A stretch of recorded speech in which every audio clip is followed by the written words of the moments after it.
Shalom, graça e paz. Queridos, estamos aqui mais uma aula, mais um estudo, ok? E quero de antemão agradecer a Deus por essa oportunidade, agradecer a Deus por a sua vida, pela sua vida, por você estar, nesse canal assistindo aí, mais uma aula. E que você venha crescer na graça e no conhecimento. E quero convidar você a pegar a sua caneta, pegar o seu caderno de anotação e anotar, aquilo que Deus vai falar com você. Vamos orar nesse momento. Pai, eu peço ao Senhor que em nome de Jesus, o Senhor venha abençoar, meu Deus, esta aula, o Senhor venha trazer entendimento. Esta aula será, meu Deus, mais uma palavra, e que a tua palavra saia da minha boca como espada, e que ela não volte vazia, ela cumpra o seu propósito. Enquanto eu ministro, eu prego a tua palavra, eu peço que o Espírito Santo do outro lado venha operar na vida desta pessoa, venha operar na vida, Senhor, desse ouvinte, venha operar na família, na casa, ó Pai, porque aonde a palavra chega, onde o conhecimento chega, onde a verdade chega, a verdade liberta, a tua palavra transforma. E que aonde tiver o mal na vida desta pessoa, na casa desta pessoa, a tua palavra saia queimando, destruindo as obras malignas. Aonde tiver, Pai, uma pessoa esfriando, onde tiver uma pessoa espiritualmente, meu Pai, debaixo de um jugo de opressão, sejam destruídas as correntes, sejam destruído o opressor, e que esta pessoa seja revigorada e, meu Deus, avivada pela palavra que é vida e é espírito e é verdade. Assim, Pai, eu profetizo e declaro, ó Pai, milagres sobre a vida desta pessoa, sua família, sua casa, sobre seu ministério, seu chamado. Em nome de Jesus, já te agradeço, em nome de Jesus Cristo, amém. Amém? Tome posse aí, querido. Vamos abrir a nossa Bíblia em 1 Reis, capítulo 3, versículo 16. 1 Reis, capítulo 3, versículo 16. Deixa eu aqui tomar o meu cafezinho. Não é água de coco. Então vamos lá. 1 Reis, capítulo 3, versículo 16, diz assim: Então vieram duas mulheres prostitutas ter com o rei e se puseram diante dele. E disse-lhe uma das mulheres: Ah, meu senhor, eu e esta mulher moramos na mesma casa e tive um filho, estando com ela naquela casa. 18. Sucedeu que no terceiro dia, depois de meu parto, também esta mulher teve um filho. Estávamos juntas. Nenhuma pessoa estranha estava conosco na casa. Somente nós duas estávamos ali. 19. Ora, durante a noite morreu o filho desta mulher. Ora, durante a noite morreu o filho desta mulher. Ora, durante a noite morreu o filho desta mulher. O disco arranhou, não, estou repetindo para você decorar. Ora, durante a noite morreu o filho desta mulher, porquanto se deitara sobre ele. 20. E ela se levantou no decorrer da noite, tirou do meu lado meu filho, enquanto a sua serva dormia, e o deitou no seu seio, e o seu filho morto deitou no meu seio. 21. Quando me levantei pela manhã para dar de mamar a meu filho, eis que estava morto. Mas atentamente eu para ele à luz do dia, e eis que não era o filho que me nascera. 22. Então disse a outra mulher: não, mas o vivo é o meu filho, e o teu filho é o morto. Replicou a primeira: não, o morto é teu filho, e o meu filho vive. Assim falaram perante o rei. Então disse o rei: esta diz: este que vive é meu filho, e o teu filho é o morto. E esta outra diz: não, o morto é o teu filho, e o meu filho é o vivo. 24. Disse mais o rei: trazei-me uma espada. E trouxeram uma espada diante dele. E disse o rei: divide em duas partes o menino vivo, e dai a metade a uma e a metade a outra. 26. Mas a mulher cujo filho em suas entranhas se lhe estremeceram por seu filho, e disse: ah, meu senhor, dai-lhe o menino vivo, e de modo nenhum mateis. A outra, porém, disse: não, será meu e nem teu, divide-o. Respondeu então o rei: dai à primeira o menino vivo, e de modo nenhum mateis, ela é a sua mãe. E todo Israel ouviu a sentença que o rei proferira, e temeu o rei, porque viu que havia nele a sabedoria de Deus para fazer justiça.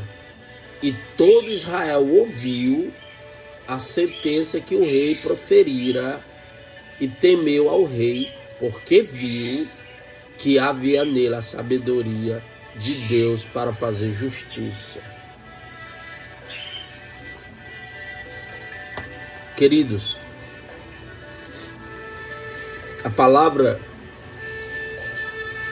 de Deus fala que Salomão, ele foi ungido pelo seu pai Davi enquanto estava vivo. Davi já estava, à beira da morte. E Davi, chamou os sábios, chamou ali, os profetas, os sacerdotes, e ungiu Salomão rei para reinar no seu lugar. Passou a coroa para o rei Salomão, passou o trono para Salomão reinar, porque Davi já estava à beira da morte.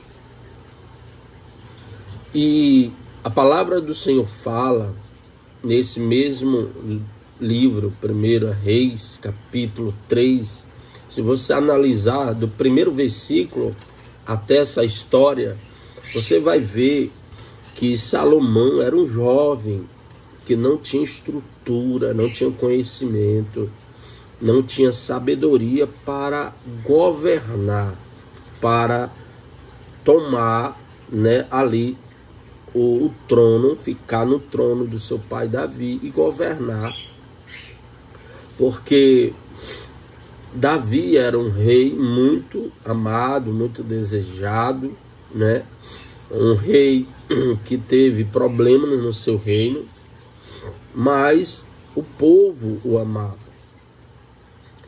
E Salomão, por não ter estrutura, por não ter conhecimento, Salomão fez algo extraordinário. A Bíblia diz que ele foi para o monte Gibeão e subiu,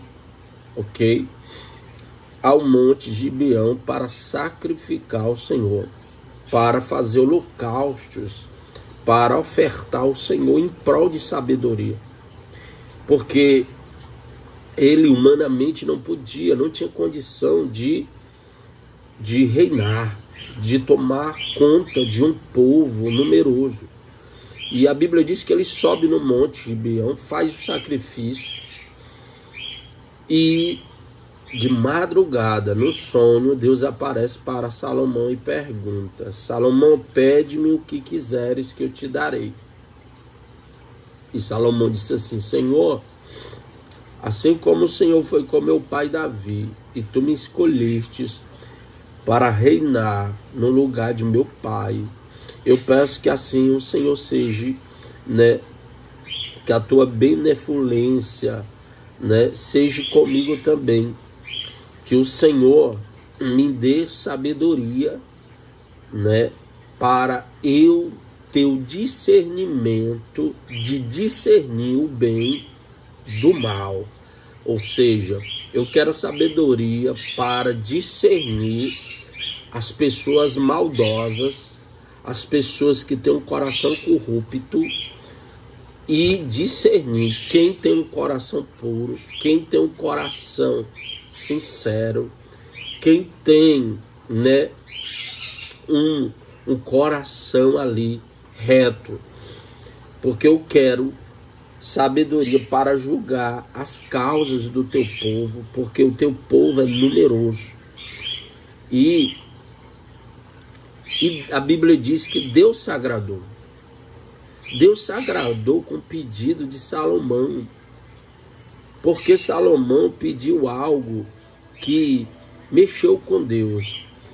Pediu sabedoria para julgar. O que é julgar? É resolver os problemas do meio do povo. É tirar os problemas antes que traga uma destruição no meio do povo, uma destruição para o reinado de Salomão. E a Bíblia diz que Deus disse assim: Salomão, como tu me pediste sabedoria, não me pediste para matar os teus inimigos, como tu não me pedistes vida longa e nem me pedistes riqueza, mas tu se preocupou com a sabedoria para julgar a causa do meu povo, para cuidar do meu povo, para tirar o problema do meio do meu povo, pois um coração sábio eu te dou, e eu ainda te dou paz sobre o teu reinado. Em todo o teu reinado tu não terás nenhum inimigo. Eu te darei também riquezas, e nenhum rei houve antes de ti, nenhum rei haverá como tu. Tu serás o único rei diferenciado. Por que é que Salomão se preocupou em pedir sabedoria a Deus? Por mais que ele era jovem, por mais que ele não tinha capacidade para tomar de conta de um ministério numeroso, de um reinado numeroso, Salomão, ele cresceu na família real. Salomão, sendo filho de Davi, viu os problemas que ocorreram dentro da família real. Salomão viu que o seu pai Davi cometeu erros, cometeu algumas falhas no seu reinado, no seu ministério. E Salomão não queria cometer o erro que o pai cometeu. Salomão queria fazer os acertos que o pai teve no seu reinado, em procurar agradar a Deus, mas não queria que no seu reinado houvesse os erros que o seu pai cometeu, que era demorar fazer justiça, principalmente na sua casa real. Salomão viu que houve uma destruição na família do seu pai, porque o seu pai não se posicionava para trazer o julgamento. O que foi que aconteceu na família real? A palavra de Deus fala da história, né, de Aminon, de Tamar, né? Aminon, ele se apaixonou por Tamar. Eu vou correr aqui para não alongar o estudo. Aminon, ele se apaixonou por Tamar e maliciosamente, Tamar, sendo a sua meia-irmã, filha de seu pai, a Tamar era uma moça virgem, bela, bonita, e ele teve uma paixão, né, descontrolada por Tamar. E aí um dos seus primos aconselhou Aminon, porque Aminon estava doente de paixão ao ponto de emagrecer, e o seu primo perguntou por que ele emagrecia tanto, e ele falou: por amor a Tamar. Então seu primo disse: fica em casa doente, pede a Tamar para vir cuidar de ti. E então aí você aproveita, né, e ficará com ela. E Aminon chama o seu pai vem visitar Aminon e vê Aminon doente ali, fingindo que estava doente. E Aminon disse assim: pai, manda Tamar vir fazer comida diante dos meus olhos, para que eu possa comer, né, pelas mãos dela. E Davi, né, chegou em casa, mandou Tamar ir cuidar do seu irmão, fazer comida para o seu irmão. Tamar chegou lá, fez os bolos, cozinhou os bolos e levou para a cama, né, levou para Aminon. E Aminon disse a Tamar: leva para o meu quarto, porque lá eu comerei. E disse para que todos que estavam na casa de Aminon saíssem, ficasse só ele e ela. A Bíblia diz que, chegando no quarto, Aminon pega Tamar à força e quer abusar da irmã, quer tirar a honra da irmã, a virgindade da irmã. E Tamar diz assim: não, meu irmão, não faça isso comigo, eu sou virgem, pede a minha mão ao meu pai em casamento, que o meu pai não te negará. Mas Aminon, obcecado, em outras palavras, possesso, endemoniado, abusa da sua irmã, tira a virgindade. E a Bíblia diz que quando ele tira a virgindade da irmã, aquela paixão doentio some, vai embora, e ele passa a ter nojo de Tamar. E Aminon diz: saia daqui agora diante dos meus olhos. E Tamar diz: não, meu irmão, não faça isso, porque tu me expulsando da tua presença será pior do que tu fez comigo, tirando a minha virgindade. Além de tu tirar a minha virgindade, tu quer me humilhar, mandando embora, né? Então Aminon não queria saber, chamou ali os homens, seus homens, e mandou levar, tirar ela. E ela foi arrastada para fora, e ali ela, né, se humilha, joga cinza na sua cabeça, rasga, né, as mangas, né, da sua túnica, que toda filha real usava uma túnica, né, de mangas compridas, porque todas as virgens reais, elas tinham uma túnica de mangas compridas, né?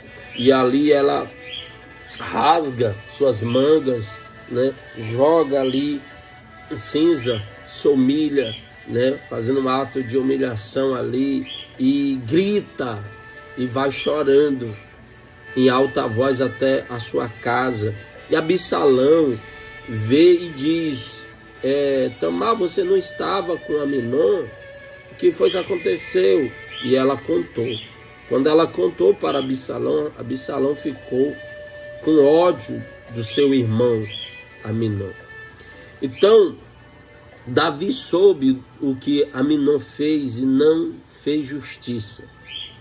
Davi soube o erro que Aminon causou com Tamar e não julgou a causa de Tamar. Davi não queria ter problema com Aminon e deixou a sua filha sendo injustiçada. E a Bíblia diz que se passou 2 anos e Davi não puniu o erro de Aminon. E a Bíblia diz que Absalão, de tanto ódio, planejou matar, fazer justiça com as próprias mãos, tirando a vida de Aminon, porque o seu pai não puniu Aminon, não julgou a causa de Tamar. Aconteceu e deixou por assim mesmo. E aí, Absalão pede permissão para Davi autorizar Aminon participar de seu banquete. E Davi não queria participar com receio, não queria permitir com receios.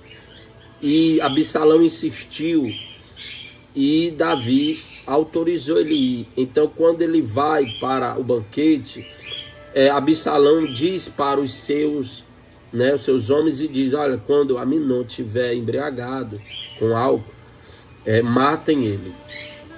Então vou correr aqui. E aí os homens acabam matando Aminon.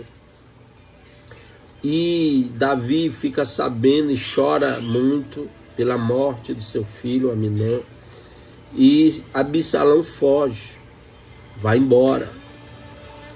E fica 3 anos foragido. E cria-se uma história, depois de 3 anos, que uma mulher vai na presença do rei Davi, conta uma história parecida com a história de Absalão. E depois que Davi dá um decreto com suas palavras, a mulher diz: por que o teu filho Absalão está foragido e tu não fostes buscar o teu filho? Ou seja, Absalão matou Aminon e Davi também não julgou a causa, não puniu. Como rei, como autoridade, ele podia usar a autoridade ali para fazer julgamentos, para punir, para tirar o mal. Então, por Davi não punir a causa de Tamar, por não punir, julgar Aminon pelo mal que ele fez, deixou a corda frouxa. Então foi só piorando a desgraça dentro da família real. Então observe que quando você não usa autoridade, quando você vê os erros acontecendo e não tira, não conserta, não resolve o mais rápido possível e você deixa a corda rolar, significa que aquele erro vai causar coisas piores no seu ministério. E aí, o que acontece? Davi não julga, não pune o que Absalão fez, não pune. Então Davi manda chamar Absalão de volta. Absalão volta para a sua casa, autorizado pelo rei Davi. E Absalão, com saudade, manda um recado dizendo que está com saudade do pai. Vai para a presença do pai, porque Davi não queria nem ver Absalão pelo que ele fez. E aí acaba Davi autorizando ele a entrar na sua presença, abraça seu filho, beija. Só que por Davi não querer julgar, não querer punir, por deixar a corda rolar frouxa, a Bíblia diz que Absalão, ele pega 50 carruagens de soldados e pela manhã, todo dia pela manhã, ia na porta do palácio do rei Davi. E a Bíblia diz que Absalão ficava esperando os homens virem trazer as causas deles para o rei julgar. E quando as pessoas chegavam na porta do palácio, Absalão já estava lá, Absalão já estava lá na porta pela manhã, esperando as pessoas trazer, né, ali os seus problemas para o rei julgar. E aí as pessoas chegavam, Absalão pegava e perguntava: me diz a tua causa. E as pessoas contavam. E Absalão dizia assim: se eu fosse rei, se eu fosse juiz na terra, eu julgaria a causa de todos vocês, porque a tua causa é boa. Da onde tu és? Então as pessoas começavam a dizer: eu sou da tribo tal, sou da tribo tal. E a Bíblia diz que Absalão estava ali arquitetando em conquistar o coração do povo, para trazer o povo para o seu lado, tentando agradar o povo, para que o povo apoiasse ele, né, a tomar o trono do seu pai. Observe que quando não há uma punição, quando um líder não pune, quando o líder não usa sua autoridade para punir os erros, para punir, né, as pessoas que estão cometendo erro, e deixa a corda frouxa, deixa rolar os erros dentro do ministério, acaba trazendo uma destruição, ao ponto daquela pessoa que está cometendo erros, dos seus próprios liderados, planejar tirar ele do trono. Então, Absalão, né, começa ali a arquitetar um projeto, porque Davi demorava a julgar as causas. E ele diz: se eu for juiz, eu julgarei todas as causas de vocês. Todas. Então, Davi começou a ouvir falar que o povo estava se juntando a Absalão. E Absalão estava planejando matar o próprio pai para tomar o trono. A Bíblia diz que Davi foge descalço, Davi foge sem roupa, Davi foge sem comida, Davi abandona o trono, a coroa, o palácio, e vai embora com os seus soldados que estavam do seu lado desde o início do seu ministério. E Absalão senta ali no trono.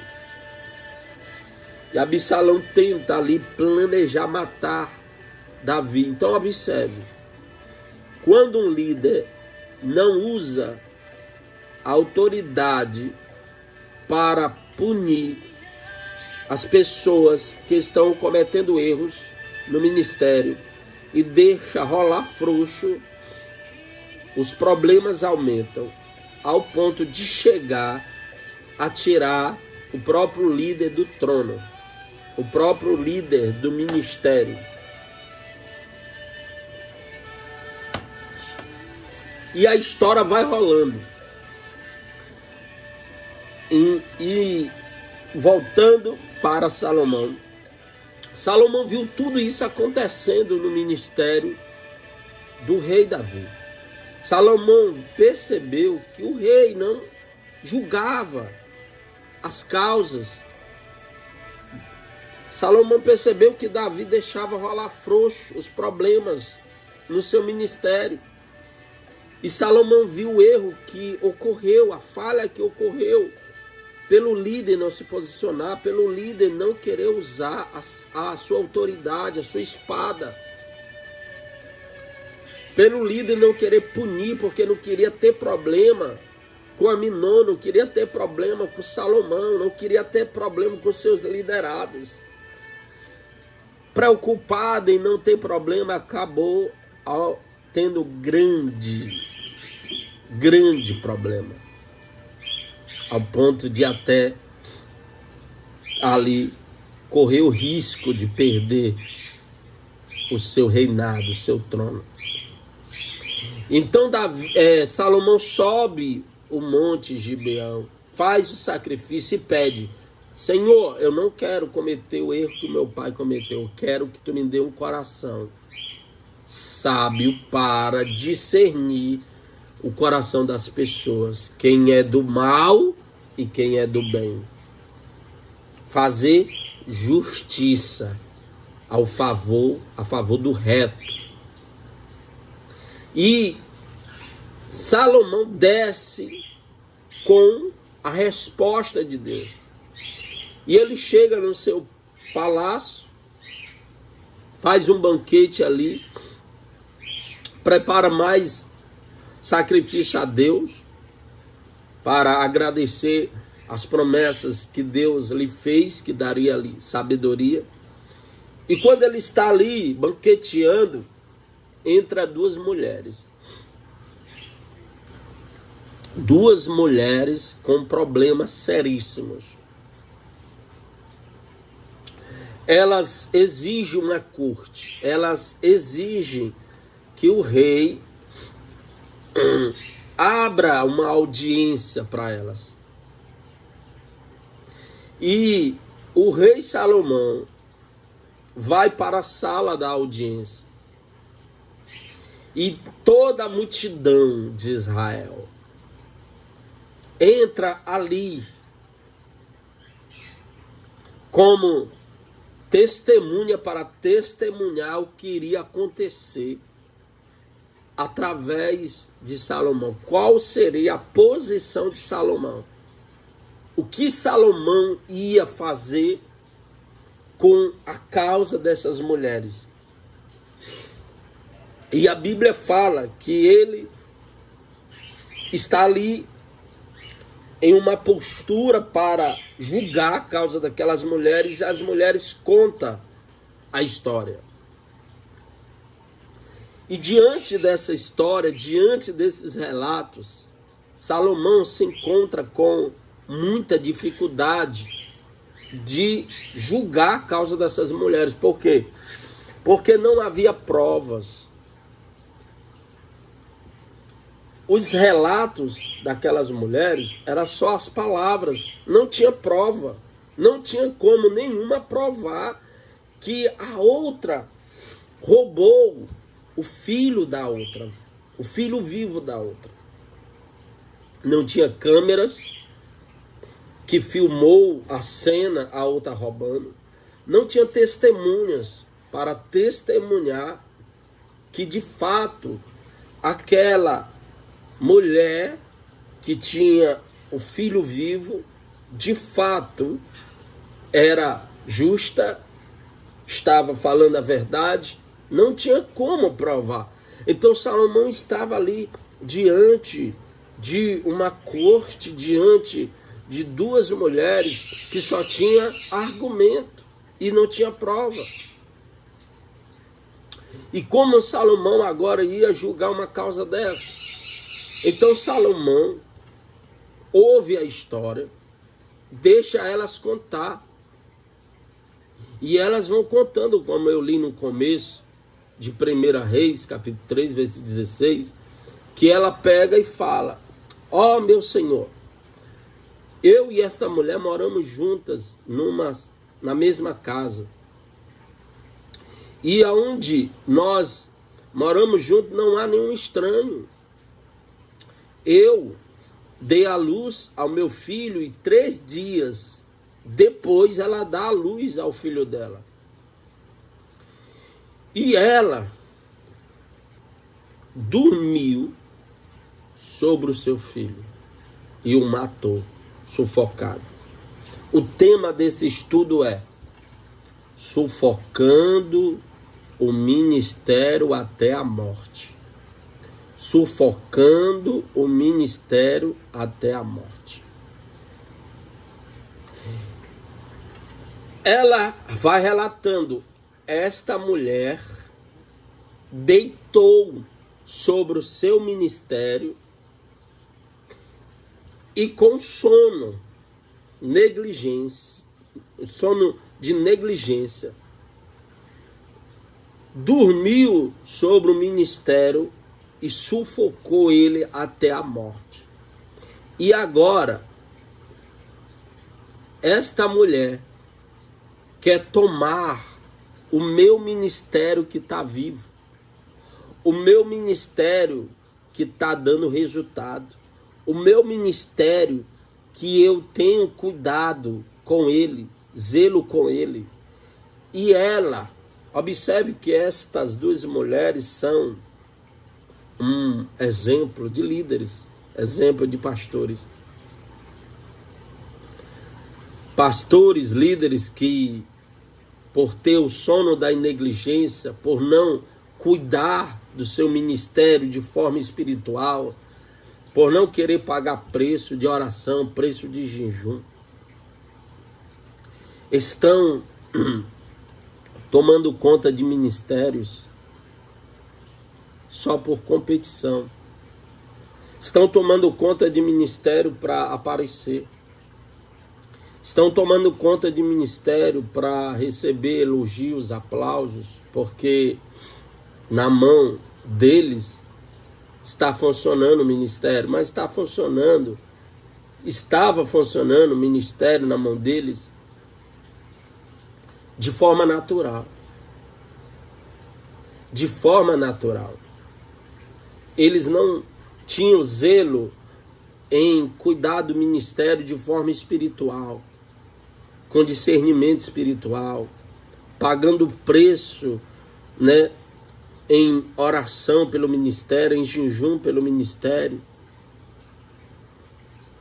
mas estava na frente do ministério só por aparência, por aparecer, por querer elogio, ou por querer mostrar que é capaz de dar de conta do ministério, e assim vai. A outra mulher, a primeira mulher que tem o filho, o ministério vivo, é o exemplo de um líder que tem zelo, tem cuidado pelo seu ministério, paga preço pelo seu ministério, mantém uma vida com Deus, mantém um temor com as coisas de Deus, tem zelo, tem cuidado, protege o ministério que está na sua mão, com uma vida de consagração, com uma vida de oração, com uma vida de estudo da palavra. E agora, o líder que teve o sono da negligência, ficou em cima do seu ministério, sufocou o seu ministério, porque todo ministério que não é cuidado no nível espiritual, todo ministério que não tem zelo, com santidade, com temor, acaba sendo sufocado até a morte. E o líder que acaba matando seu ministério, ele vê o ministério do outro, quer matar, quer tomar, quer tirar da mão do outro o ministério do outro, porque o seu não deu mais resultado. O seu não dá mais resultado. O seu ministério não flui. E agora ele quer trocar, ele quer dar o ministério dele morto, o ministério que não flui, o ministério que não dá resultado, e quer entregar para o outro. E quer tomar o ministério do outro, o lugar do outro. E aí, essa mulher, ela não aceita injustiça. Essa mulher, ela não aceita de ser injustiçada, esse líder não aceita de ser injustiçado e entra na corte, entra no tribunal, vai para a presença do rei, reivindicar uma justiça, reivindicar que venha um julgamento sobre esta causa. Quantas pessoas estão sendo injustiçadas no ministério e vai se apresentar ao líder, ao pastor, presidente, pedindo para resolver aquele problema porque está sofrendo uma injustiça com outro líder. O outro líder está querendo roubar seu ministério que ela está fazendo com tanto amor, que está pagando preço, que está se consagrando, se empenhando, abandonando todos os seus prazeres para se dedicar todo o seu tempo ao ministério, enquanto o outro gastava tempo só com as suas coisas, com as suas vaidades, e não tirava tempo para cuidar do seu ministério. E aí esta pessoa que está sendo perseguida ministerialmente chega ao líder, presidente, e pede justiça, pede para o líder julgar a causa.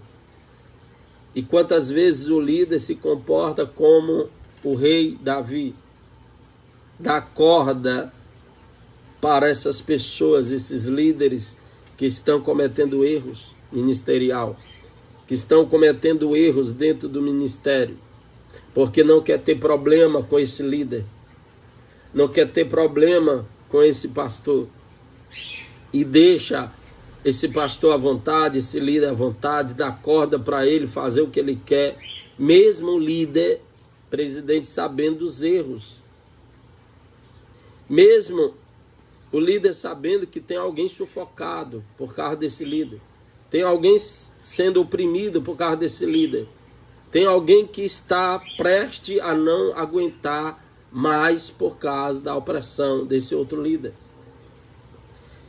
E o pastor chamado Davi não se posiciona, não julga, não tira o problema, não pune, e deixa a corda rolar, solta a corda, deixa a corda frouxa. E o líder que tem o ministério vivo quer cuidar do seu ministério, mas com tanta injustiça não dá para cuidar, com tanta perseguição não dá para cuidar. Quer que o líder chamado Davi venha julgar e não quer julgar. Só que tem o líder Salomão que está atento para julgar a causa. Tem um líder que é diferente, que é o exemplo do líder Salomão, que ouvindo a história, e ele vai dizendo, bom, a primeira diz que o filho vivo é dela, a segunda diz que o filho morto é da primeira, e o filho vivo é dela. Bom, para eu resolver essa causa, para eu resolver esse problema, escute, traga a espada, que eu vou resolver esse problema agora. A palavra de Deus diz que traz a espada para a corte, traz a espada para o tribunal. E Salomão diz assim, ó, partam essa criança no meio, partam esse ministério no meio, divide esse ministério. Salomão, ele dá a ordem para observar qual será a atitude das duas partes, da primeira mulher e da segunda mulher. Quando a primeira mulher ouve que era a mãe verdadeira, que o rei ia matar o ministério, ia dividir o ministério para dar o fim, ela grita, não, meu senhor, não mate. Em outras palavras, não mate o ministério que eu cuidei com tanto amor. Não mate o ministério que eu chorei anos e anos para gerar com tanto amor. Não mata o ministério que eu perdi tempo da minha vida para cuidar dele. Não mate. Eu prefiro ficar sem ministério, mas que o meu ministério fique na mão de outro. Porque eu não quero divisão. Eu não quero que aconteça divisão no meu ministério. Eu prefiro perder e ver o meu ministério ainda dando resultado, mesmo que seja na mão de outro, do que ver o ministério que eu paguei o preço, que eu chorei, que eu abri mão de muitas coisas da minha vida para me dedicar a ele, morrer assim, por causa de uma perseguição de outro líder que não teve o mesmo resultado, o mesmo desempenho, a mesma dedicação que eu tive, que eu dei. Então, entregue ao rei, na mão dela. Aí a outra disse assim: não, nem eu e nem tu. Observe que o segundo líder, a segunda mulher, representa o segundo líder. O segundo líder que, se o meu ministério morreu, o teu vai morrer também. Se o meu ministério não deu resultado, o teu também não vai dar resultado. Eu quero a divisão mesmo. Eu quero que dê um fim nesse ministério, que acabe com esse ministério. Eu quero ver a divisão acontecer. Observe que a segunda mulher representa o segundo líder que torce para dar errado o ministério do outro. Torce para que o juiz, o rei, o líder, presidente, faça o julgamento errado e tire da mão da pessoa certa o ministério dela e mate, divida. Porque esse segundo líder, que representa essa segunda mulher, quer ver o ministério do outro acabando, dando errado. Observe algo diabólico acontecendo e que, se o julgamento não for feito corretamente, rapidamente, nenhum e nem o outro consegue cuidar das coisas de Deus por causa do mal que está se alastrando dentro dos ministérios. E se não tiver um líder que tira este mal destrói todos os ministérios.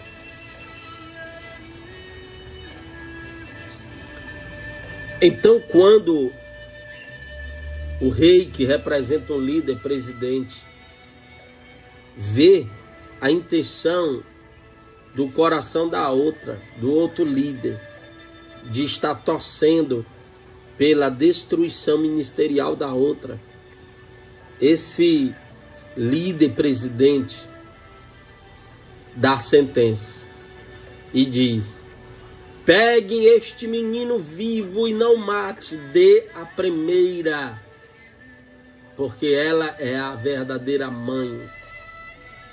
Porque um líder verdadeiro faz de tudo para proteger o ministério, apoia o ministério.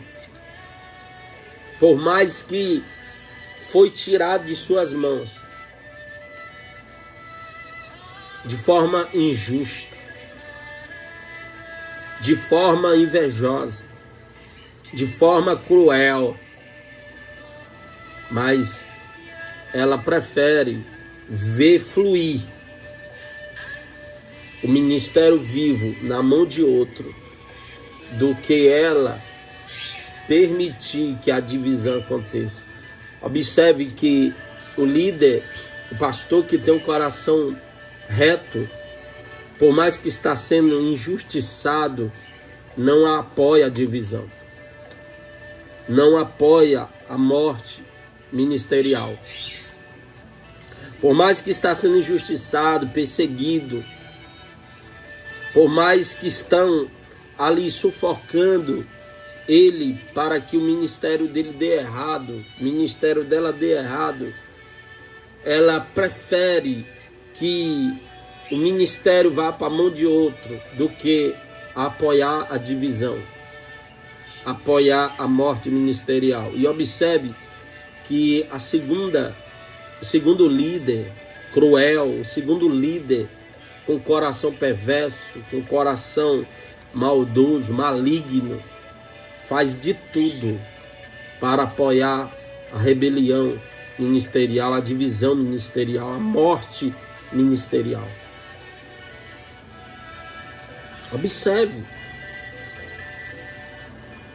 Observe os tipos de líderes nos ministérios. Vamos aqui para 1 Samuel, capítulo 2, versículo 12. Diz assim: ora, os filhos de Eli eram homens ímpios, não conheciam o Senhor. Observe aqui os tipos de líderes dentro dos ministérios. Ofni e Finéias, filho de um sacerdote Eli, filho de um pastor presidente, ou seja, liderados de um pastor presidente, que tem cargos, que tem ministério, que estão exercendo ministério dentro da igreja, mas eles não conhecem a Deus. São homens ímpios, são crentes, líderes ungidos, pastores ungidos, mas com coração de ímpio, coração maldoso, o coração que está fazendo as coisas de Deus com o coração perverso, estão fazendo as coisas de Deus com competição, estão fazendo as coisas de Deus para oprimir os outros, para matar o ministério dos outros, para torcer para que dê errado, as coisas de Deus não venham a fluir. E a palavra de Deus diz que Ofni e Finéias são dois tipos de líderes, são dois tipos de pastores ministeriais que estão exercendo os ministérios. Ora, os filhos de Eli eram homens ímpios, não conheciam o Senhor. O 13. Porquanto o costume desses sacerdotes, desses líderes, para com o povo era que, oferecendo a alguém um sacrifício, e estando-se a cozinhar a carne, vinha o servo do sacerdote, ou seja, os liderados de Eli, que era o que estavam ali executando os ministérios, tendo na mão um garfo de 3 dentes, e o metia na panela, ou no tacho, ou na caldeirão, ou na marmita, e tudo quanto o garfo tirava, o sacerdote tomava para si. Assim fazia a todos os israeus que chegavam ali em Siló. O 15, também antes de queimarem a gordura, porque a ordem de Deus era queimar as gorduras dos sacrifícios, mas eles não tinham temor. Ofni e Finéias não tinham temor às coisas sagradas de Deus. Vinha o servo do sacerdote e dizia ao homem que sacrificava: dá carne de assar para o sacerdote, porque não receberá de ti carne cozida, mas crua. Se ele respondia, o homem: sem dúvida, logo há de ser queimada a gordura, e depois toma quanto desejar a tua alma. Então ele lhe dizia: não, hás de dar agora, senão a força o tomarei. Então Ofni e Finéias eram ladrões de ofertas, de dízimos, de primícias. Observe que Ofni e Finéias é um tipo de líderes, tipo de pastores ungidos dentro do ministério, que estão exercendo os ministérios, que estão exercendo cargos dentro da igreja, que tem unção de pastores, tem unção de líderes, mas rouba o dízimo de Deus. Rouba as primícias que Deus mandou dar ao líder presidente, ao sacerdote presidente. Eles querem exercer cargos sem cumprir mandamentos. Esses líderes, esses pastores querem exercer cargos, querem estar na frente da obra, mas não querem cumprir os mandamentos sagrados, que é dar o dízimo ao Senhor, dar a primícia para o sacerdote do Senhor, dar as ofertas do Senhor. Esses líderes exercem cargos na igreja, mas rouba o dízimo, rouba as primícias. E eles acham que está tudo bem. Por que está tudo bem? Porque até agora o líder presidente não se posicionou para tirar da mão deles os cargos, porque a corda está frouxa para eles. Eles estão à vontade. Eles não dão dízimo, não dão as primícias, porque o presidente, o líder, deixam eles à vontade. Não traz a espada da verdade para puni-los, para corrigi-los. E estão se esquecendo que a obra é de Deus e não do homem. Os ministérios são sagrados. É santo ao Senhor. As primícias é santa ao Senhor. As ofertas é santo ao Senhor. O dízimo é santo ao Senhor. É sagrado. Não se pode profanar as coisas de Deus. E por o líder presidente não se posicionar, não trazer a espada para corrigi-los, não trazer a espada para tirar esses líderes perversos que não cumprem princípios, não tirar dos ministérios. Por quê? Existem pessoas que não são pastores, que não são líderes, que estão sentados no banco da igreja, mas pagam preço. Tem vida de oração nas madrugadas. Não são pastores, não são líderes, mas são membros da igreja. Tem temor à obra de Deus. São fiéis dizimistas, são fiéis primiciadores, são fiéis ofertantes. Tem uma vida de jejum, tem uma vida reta com Deus. Estuda a palavra, evangelizam, oram pela vida das pessoas, mas não são pastores, não são líderes. Só que elas não são vistas, elas não são reconhecidas. Elas têm mais unção do que esses pastores líderes que não temem as coisas sagradas de Deus. Essas pessoas que estão sentadas no banco têm mais unção do que os pastores que têm cargos, que exercem cargos, mas são ladrões dizimistas. São ladrões de primícias, de ofertas. São perseguidores ministeriais.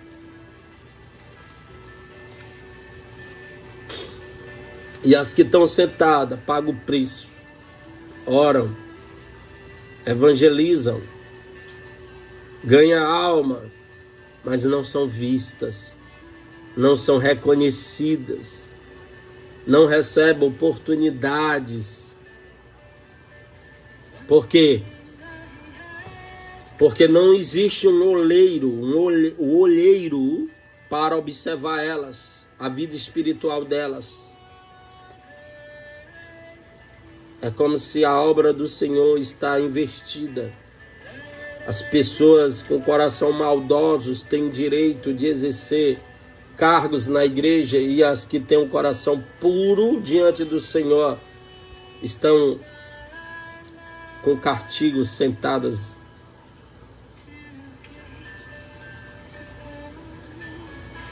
Elas com desejo de pregar e não têm oportunidade. Essas pessoas que estão sentadas com o desejo de fazer a diferença e não têm oportunidade.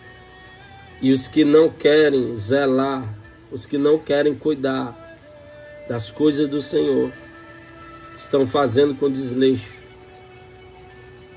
São críticos, rebeldes, ladrões, infiéis. A palavra do Senhor continua em 1 Samuel capítulo 4. Versículo 16, diz assim: E disse aquele homem a Eli: Estou vindo do campo de batalha, de onde fugi hoje. Mesmo perguntou Eli: Que foi que sucedeu, meu filho? 17. Então respondeu o que trazia as novas, e disse: Israel fugiu diante dos filisteus, e houve grande matança entre o povo. Além disso, também teus 2 filhos, Ofni e Finéias, são mortos, e a arca de Deus é tomada. Observe, líderes que profanam as coisas de Deus. Líderes como Ofni e Finéias, que profanam as coisas de Deus, que tocam nas coisas de Deus, que tocam nos dízimos, que tocam nas primícias do Senhor, que tocam nas ofertas do Senhor e não dá. Quando é culto, que vai ali, o momento do alforje, eles fingem que vão levar uma oferta e abrem a mão vazia, como se Deus não está vendo o que eles estão fazendo. Finge que está levando o dízimo. Finge que pegou o celular ali para fazer ali a oferta da primícia, mas abre o aplicativo só para fingir diante da igreja que está fazendo e não faz, que está cumprindo a sua fidelidade e não está cumprindo.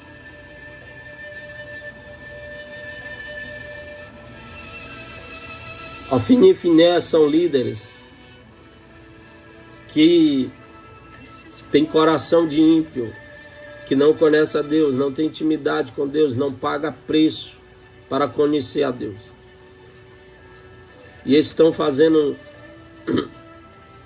dos ministérios algo para se promover.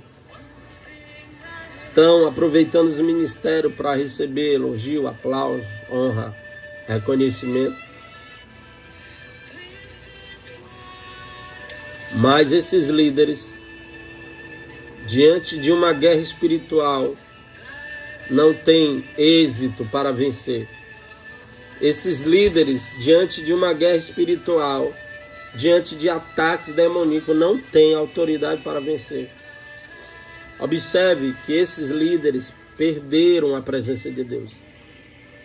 Chega o mensageiro para o líder, presidente, e diz: estávamos numa guerra, e Ofni e Finéias, teus liderados, morreram. E a presença do Senhor foi tomada, levada, roubada. Essa notícia dessa tragédia traz um impacto para o líder presidente. Ele cai para trás e quebra o pescoço. Quando ele fez menção da arca de Deus, ele caiu da cadeira para trás, junto à porta, e quebrou-se-lhe o pescoço e morreu. Porquanto era homem velho e pesado, ele tinha julgado a Israel 40 anos. 19. E estando sua nora, a mulher de Finéias, grávida, e próximo ao parto, ouvindo estas novas de que a arca de Deus era tomada e de que seu sogro e seu marido eram mortos, encurvou-se e deu à luz, porquanto as dores lhe sobrevieram. E na hora em que ia morrendo, disseram as mulheres que estavam com ela: não temas, pois tivestes um filho. E ela, porém, não respondeu, nem deu atenção a isto. 21. E chamou ao menino de Icabor, dizendo: de Israel se foi a glória, porque foram tomada a arca de Deus, e por causa de seu sogro e de seu marido. Disse: de Israel se foi a glória, pois é tomada a arca de Deus. Observe o relato dessa mulher de Finéias. A mulher de Finéias estava grávida. O que representa a mulher de Finéias? A mulher de Finéias representa a esposa de um líder que apoia o erro do líder, do marido. A mulher de Finéias representa a esposa que vê o marido errando e não denuncia o erro do marido. A mulher de Finéias representa a esposa que vê que o marido é infiel nos dízimos, nas primícias, na oferta, é rebelde, fofoqueiro, corta todo mundo em casa, fala mal de todo mundo em casa, e ela apoia o marido. A mulher de Ofninhas é o exemplo da esposa que vê o marido caminhando para o inferno e não denuncia o marido. Prefere ir junto com o marido para o inferno do que se arrepender e se consertar. São pessoas que estão na frente de cargos só para aparecer, mas a sua alma está destinada ao inferno. Que adianta um homem ganhar o mundo inteiro e perder a sua alma? Significa o que adianta o homem ter um ministério e não estar fazendo o ministério com temor ao Senhor e está com a sua alma corrompida para ir para o inferno. Por que que esse líder que sabe que está errado, por que que essa esposa que sabe que está errado, que sabe que seu marido não está certo, por que que não coloca o ministério na mão daqueles que estão pagando o preço, que estão jejuando, que estão tendo comunhão com Deus, e vai para o banco e dá oportunidade para quem está no banco exercer o ministério com êxito, com zelo, com temor, com fidelidade, enquanto ela vai para o banco pagar o preço, ter comunhão com Deus, se arrepender antes que sua alma vá para o inferno. Porque elas querem status, elas preferem perder a sua alma do que perder a sua fama. As coisas de Deus são mais sérias e sagradas do que você possa imaginar. A mulher de Finéias é o exemplo da mulher que está grávida, que dá a luz e dá o nome ao seu filho de Icabor. Se foi a glória de Deus. Icabor significa se foi a glória de Deus. Essa mulher de Ofninhas, de Finéias, essa mulher de Finéias é o tipo da líder que apoia o erro do marido, que é líder, que apoia o erro do pastor, que eles são pastores, estão na frente de ministérios, estão na frente de uma célula, estão gerando filhos sem a presença de Deus. Por quê? Porque os filhos que eles estão gerando, os discípulos que eles estão gerando, também não têm a presença de Deus como os seus líderes não têm. São caluniadores, porque aprendeu com seus líderes. São ladrões de dízimo e de primícias, ladrões de ofertas, porque aprenderam com seus líderes. São rebeldes, porque aprenderam com a rebeldia de seus líderes. Líderes rebeldes geram discípulos rebeldes. E o pior é que os discípulos apoiam os seus líderes.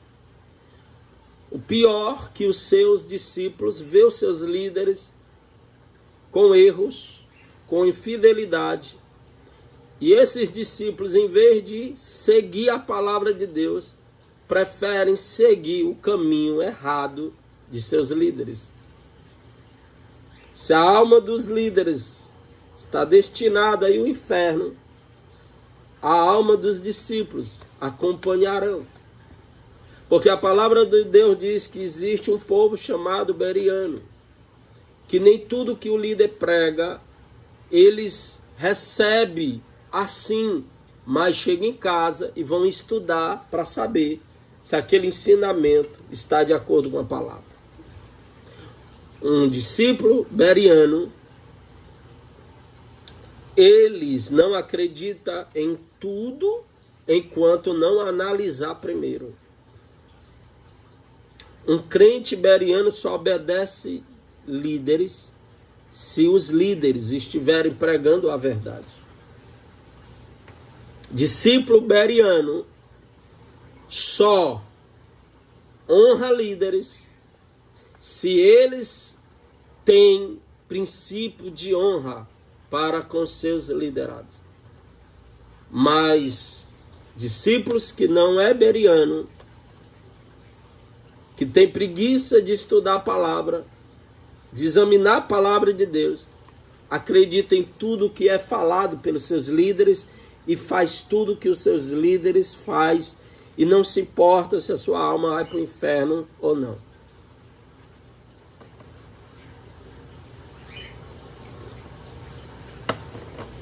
Para terminar, 1 Samuel, capítulo 2, versículo 23. Escute, está terminando. E disse-lhes: por que fazes tais coisas? Pois ouço de todo este povo os vossos malefícios. Eli é o exemplo de um líder, presidente, que vê que Ofnias e Finéias, os seus liderados, estão em pecado nos ministérios, mas não tira os ministérios deles. Só dá conselho para eles. Só dá corda para eles. Mas não corrige, não traz a espada da verdade. Eli é o exemplo de um líder presidente que não quer ter problemas com seus liderados. Então prefere dizer: olha, o povo está falando mal de vocês. Não é bom o comportamento de vocês.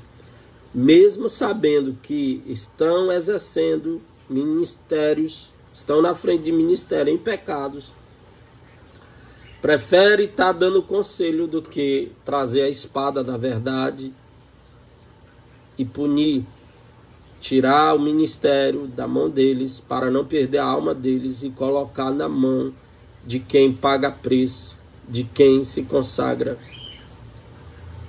de quem tem relacionamento com Deus, de quem tem um coração reto diante de Deus.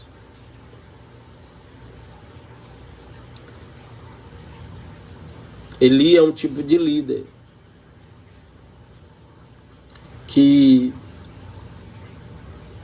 em vez de tirar os ministérios da mão de Ofni e Finéias, colocar na mão de outros.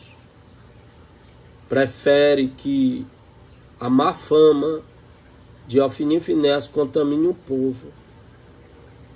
Deixa o povo sem fé, desanimado, sem acreditar mais nas coisas de Deus por causa do mau testemunho deles na frente da obra. Do que tirar os ministérios da mão de Ofni e Finéias para trazer temor para o povo. Quando Salomão julgou a causa das duas mulheres, julgando retamente, dando para quem era de direito ministério na mão da pessoa reta, o filho na mão da pessoa verdadeira, a Bíblia diz que esse julgamento reto trouxe temor diante do povo. O povo teme o líder que usa a espada da verdade. O povo respeita o líder que usa a espada da verdade. 24. Não, filhos meus, não é bom a fama que ouço. Fazeis transgredir o povo do Senhor. Ele sabe que a fama dos liderados não é boa, mas permite os liderados liderar. 25. Se um homem pecar contra outro, Deus julgará. Mas se o homem pecar contra o Senhor, quem intercederá por ele? Ele está dizendo: liderados, se vocês pecar contra outro ser humano, tem Deus para julgar você e te perdoar. Mas se tu está fazendo a obra relaxadamente, se tu está fazendo a obra com coração de ímpio, se tu está fazendo a obra com coração perverso, roubando as coisas de Deus, roubando os dízimos, e ainda está na frente de ministérios, tu vai pedir perdão a quem se tu está roubando o próprio Deus? Se tu está pecando contra o próprio Deus, tu vai pedir ajuda a quem? Todavia, eles não ouviram a voz de seu pai, ou seja, são liderados que não quer ouvir o líder. Líder presidente. Então, se os liderados não querem ouvir o líder presidente, por que que o líder presidente permite que esses liderados rebeldes continuem em frente de ministérios?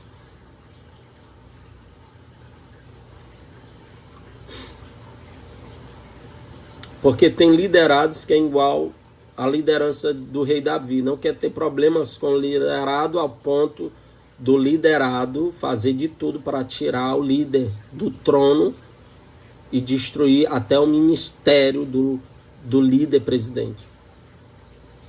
Se o líder presidente não se posiciona, o líder perde o seu ministério. E na palavra aqui continua: e Deus planejava matá-los. Quando um liderado está na frente de uma liderança, de um ministério, em pecado, em rebelião, sem temor, Deus está planejando matar. Não é o diabo que está planejando matar. Não é outro ser humano que está planejando matar. É o próprio Deus. Porque não se profana as coisas sagradas de Deus. Como um líder, como um pastor que rouba o dízimo, vai pregar sobre dízimo. É falta de temor, né, não? Mas a verdade está sendo aqui pregada. Estou trazendo a espada da verdade. Porque foi a palavra que o Espírito Santo me trouxe. E quando ele me dá uma palavra, doa o que doer. Eu prego e trago a espada.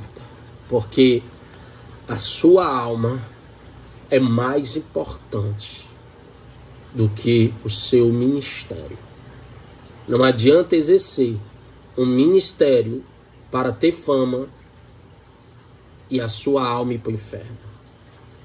Por mais que você coloque o ministério na mão de outra pessoa que tem temor, que tem santidade, que tem fidelidade, e o ministério tem um êxito, um crescimento, e você cuide da sua alma, para que a sua alma possa entrar nas regiões celestiais, num gozo do teu Senhor, do que tu ir para o inferno, ser atormentado o resto da eternidade.